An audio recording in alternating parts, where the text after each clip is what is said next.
अब भी समय है। उपासक यदि आर्त भाव से भगवान से प्रार्थना करे तो प्रार्थना से बहुत जल्दी परिवर्तन होता है।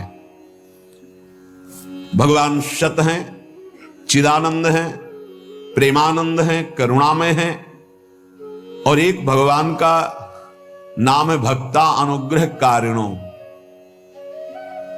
जो उनसे प्रार्थना करता है उस पर अनुग्रह कर देते हैं, लेकिन प्रार्थना वही सुनी जाती है जो आर्त भाव हृदय से होती है। सच्ची मानना, तुरंत परिवर्तन देखा गया है।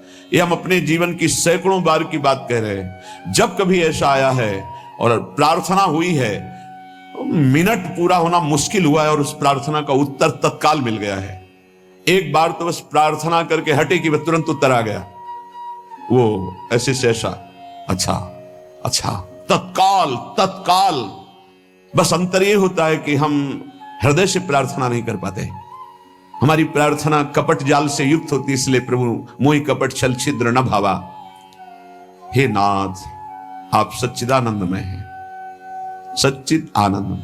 तात्पर्य, हम आपको कुछ दे सके ऐसी सामर्थ्य नहीं। सच्चिदानंद को हे पार्थिव जो मायाकृत पदार्थ हैं, भोग सामग्री, ये भ्रम हटा दीजिए। हमने कई बार प्रार्थना किया है, ये केवल हमारे भावों को प्रकट करता है, इसलिए वस्तु सामग्री का महत्व है। अगर भाव नहीं है तो कोई वस्तु सामग्री का महत्व नहीं। आप 100 कुंतल सोना चढ़ा दो, हमारे प्रभु के लिए कुछ नहीं है। कई बार आपको बताया है, समुद्र को रत्नगर्भा, पृथ्वी को रत्नगर्भा कहा गया है। ऐसे ऐसे पहाड़ हैं जो 4-4 लाख योजन के सोने के हैं, और वो सब मायाकृत है। आप देवलोक को जाइए, वहां स्वर्णिम भवन बने हुए हैं देव गंधर्व अप्सराओं के। अमरावतीपुरी कैसी बनी हुई है, पढ़ करके महाभारत में देखिए कैसी देवराजेंद्र की सभा है, कैसी वरुण जी की सभा है, कैसी लोकपाल अग्नि की, वायुदेव की, होश उड़ जाएंगे।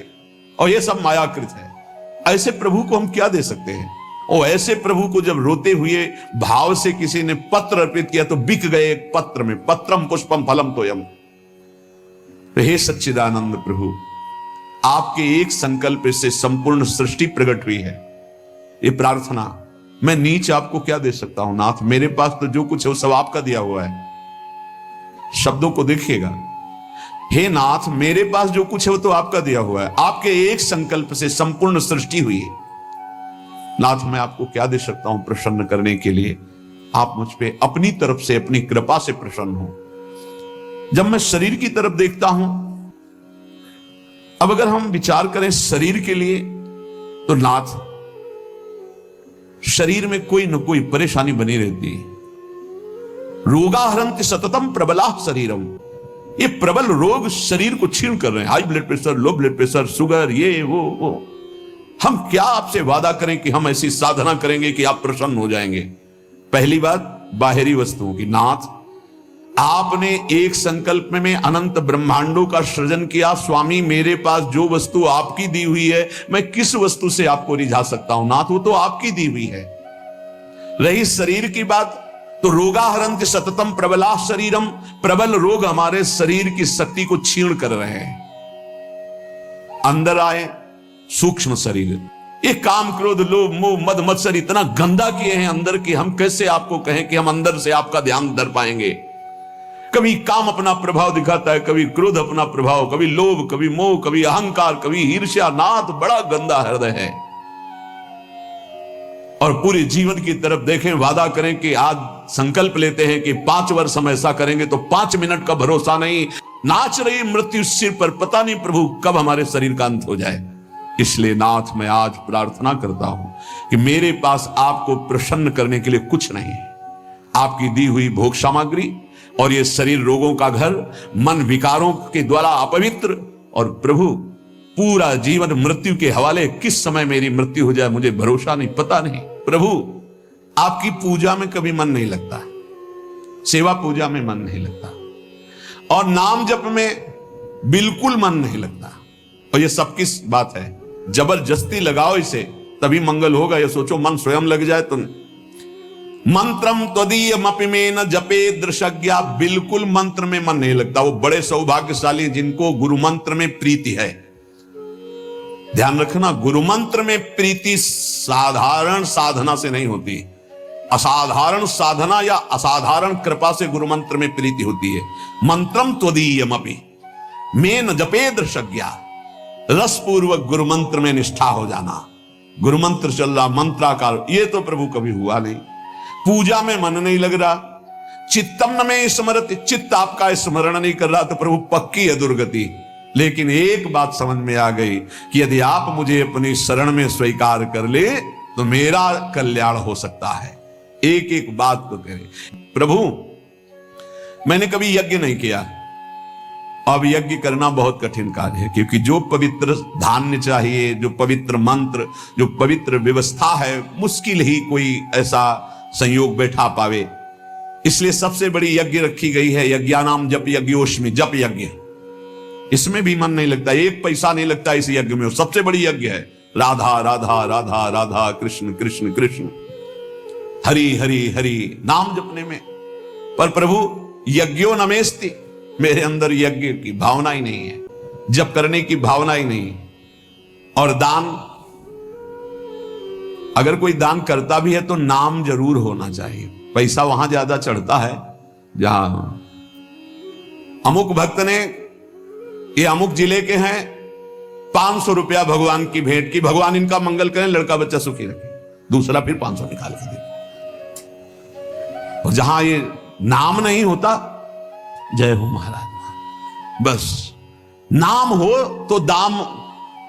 तस्मात् त्वमद्य शरणम मम दीन बंधु, हे दीन बंधु, अब एक ही उपाय, मैं आपकी शरण में हूं, आप मुझे अपने चरणों की शरण में रख लीजिए। बहुत सुंदर।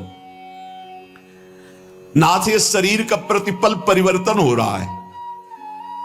कभी घुटने के बल था, फिर किशोर अवस्था आई, फिर जवानी आई, फिर धीरे धीरे ढल रहा है। ये नाशवान शरीर नाश की तरफ जा रहा है।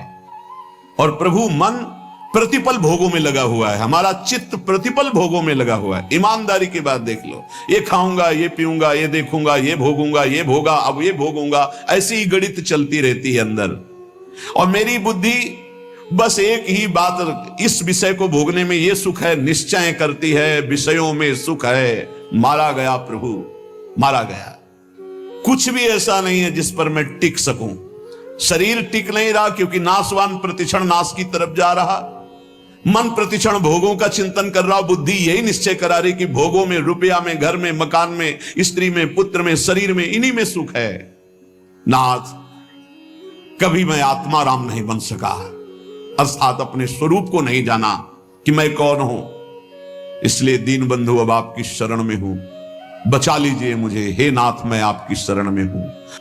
प्रभु, जैसे कच्चे घड़े के प्रभाव को जानो कि पानी डालते ही वो फैल जाता है, नष्ट हो जाता है, कच्चे घड़े में पानी नहीं टिकता। नाथ, इस तरह मेरा शरीर है, कच्चे घड़े की तरह, पता नहीं कब फूट जाए। जैसे पानी का बुलबुला बढ़िया दिखाई दे रहा है, लेकिन किस क्षण फूट जाए उसका भरोसा नहीं। बिल्कुल ऐसे ही ये जवानी, ये वैभव बिजली की तरह है। इसको भी देखा, बहुत चंद दिनों में नष्ट होते देखा। ये जो श्री अर्थात लक्ष्मी है, चपला है, इसे चंचला कहा गया है। ये किसी एक जेब में बराबर नहीं टिकेगी। वही रुपया लाखों लोग कह चुके हैं कि मेरा है, और लाखों कहेंगे मेरा है, वो बदलता चला जाएगा, चपला है।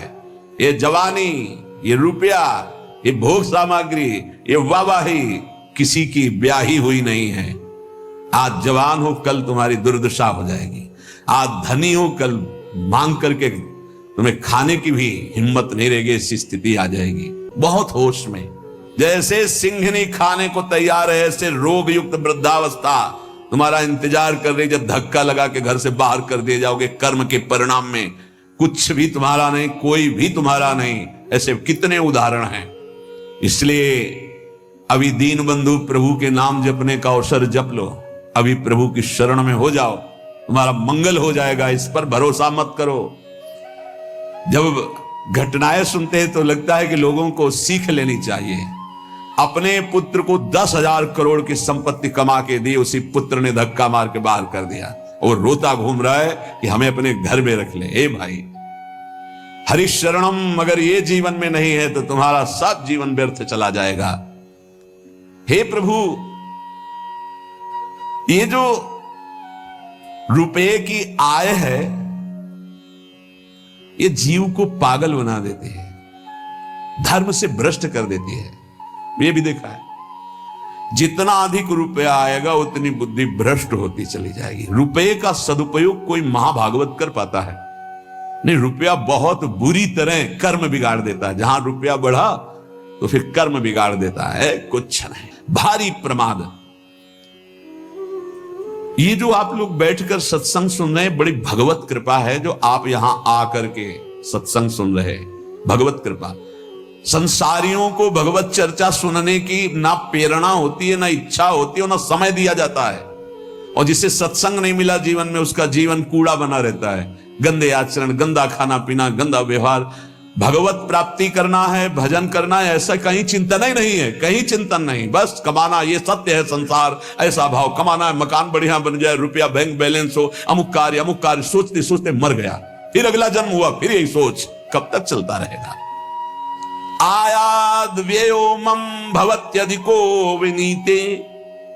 और जब आय अधिक होने लगती है और बुद्धि व्यभिचारी हो जाती है, धर्म से अधर्म की तरफ जाने लगती है, तो फिर उसका व्यय गंदे तरीके से होता है, गंदे तरीके से।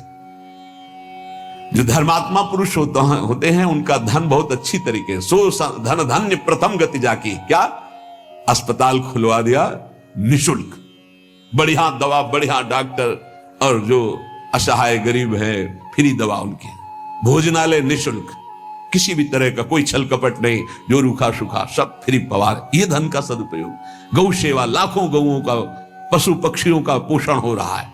ये विद्यालय खुलवा दिया, निशुल्क विद्यालय, फीस डॉक्टरों की, मास्टरों की, जो भी जैसे, वो सब अलग अपनी तरफ। औषधालय, विद्यालय, ये सब वो धर्मात्मा पुरुष का ऐसे खर्चा होता है। अधर्मी का खूब शराब पी रहे हैं, व्यभिचार कर रहे हैं, कितने रुपए लगे आज के नाच में, इतने लगे पार्टी में।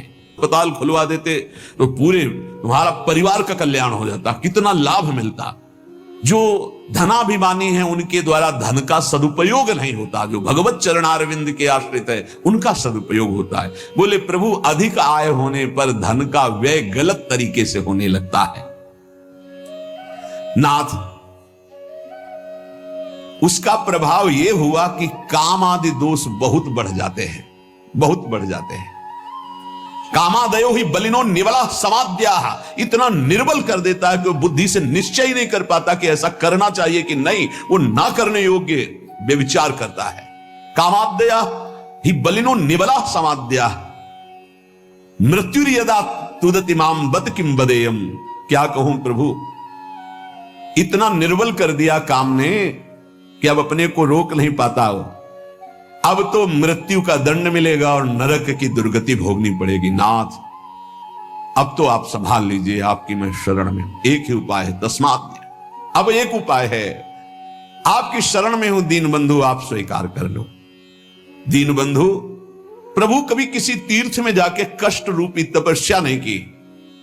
करना चाहिए हर गृहस्थ को, विरक्त को भी। आप गृहस्थ हैं, वृंदावन धाम आए, एक दिन तो उपवास कीजिए, पानी पी के रहिए, चाहे जितने करोड़पति हों। अगर लाभ लेना है तो बात हमारी प्रार्थना मान लीजिए। एक दिन में मर नहीं जाओगे, एक दिन उपवास करो, 3-4 दिन के लिए वृंदावन आए हो तो 24 घंटे केवल पानी पी के रहो। नहीं, ऐसी स्थिति आएगी महीनों पानी नहीं जाएगा मुख में। बात मान लो, तुम्हारे कर्म भस्म हो जाएंगे जो अशुभ कर्म करते हो। वृंदावन आओ, हरिद्वार जाओ, काशी जाओ, तीर्थ यातन करो, करो अवश्य करो, जिससे तुम्हारी मलिनताएं नष्ट होंगी, लेकिन होटलबाजी मत करो, तीर्थों में जाकर के पिकनिक मत मनाओ, गंदे आचरण मत करो तीर्थों में। नहीं, पुरखा भी जो तुम्हारे कुछ ऊंचे होंगे ना, वो नरक चले जाएंगे। 21 पीढ़ियां तरती तो 21 पीढ़ियां नरक भी जाती है। तीर्थ याटन करने का लाभ वही ले पाता है जो तीर्थों में जाके तप करता है, कष्ट सहता है। एक दिन जल से व्यतीत करो, दूसरे दिन फलाहार करो, तीसरे दिन थोड़ा अन्न ले लो, कोई अपराध न बनने पावे, बचा के अपने पुण्य निकल जाओ। कोई दोष दर्शन न करो, किसी की निंदा न करो, कोई पापाचरण न करो। तीर्थ आए हो, किसी को जब तक साधु संग नहीं मिलता तो तीर्थों का भी लाभ नहीं ले पाते। वृंदावन धाम आए, मुख में मसाला खाए, बच्चे से थूक दिया, वैष्णव आ रहा जब करते, और उसके पैर में पड़ा, सारे सुकृत उस थूकने वाले के नष्ट हो गए।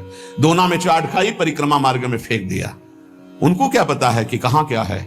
दीवाल में ऊपर लिखा है राधा, और वहीं खड़े लोग संग, तुम्हारे पुरखा भी सुकृतहीन हो जाएंगे जो तुम आचरण कर रहे हो, क्योंकि तुम्हारे भाव का संबंध है वहां से। बहुत सावधान। तीर्थों में लाभ तभी ले सकते हो, लघु शंका बहुत देख के, कहां कर थूकना बहुत देख के। तीर्थों में जाए पक्का, एक दिन उपवास करे, एक दिन फलाहार करे, एक दिन थोड़ा सा अन्न, और वो भी पवित्र अन्न। ऐसा नहीं कि आदेश कर दिया खूब छौंक बघार के प्याज लहसुन हो, ये वो। तीर्थयाटन करने गए हो, ऐसे थोड़ी जाया जाता है तीर्थयाटन। मनोरंजन के लिए मत जाना कभी हरिद्वार, ऋषिकेश, काशी और वृंदावन। मनोरंजन के लिए मत आना। अगर मनोरंजन के लिए आए हो तो जितने सुकृत हैं सब नष्ट हो जाएंगे। यहाँ का होटल लिया और वही सब करते हैं जो बंबई कलकत्ता में करते हैं। बंबई कलकत्ता नहीं है, ये नित्य विहार स्थली प्रिया प्रीतम के। एक सुकृत करोड़ों सुकृत के बराबर, और एक पाप करोड़ों पाप से भी भारी पड़ेगा यहां, इसलिए होश में। तो कह रहे प्रभु तप्तम तपो नहीं कदापि मयेह तन्वा। इस शरीर को कभी तपस्या के द्वारा कष्ट नहीं दिया, तीर्थों में जाके देना चाहिए कष्ट। हम माघ में देखो ना, बड़े बड़े सुकृतशाली वहां जाते हैं, पांडाल खोलते, संत महात्माओं का वास कराते, भोजन कराते और 3 बार नहाते हैं। माह महीने में गंगा जी का नहाना भारी तपस्या है।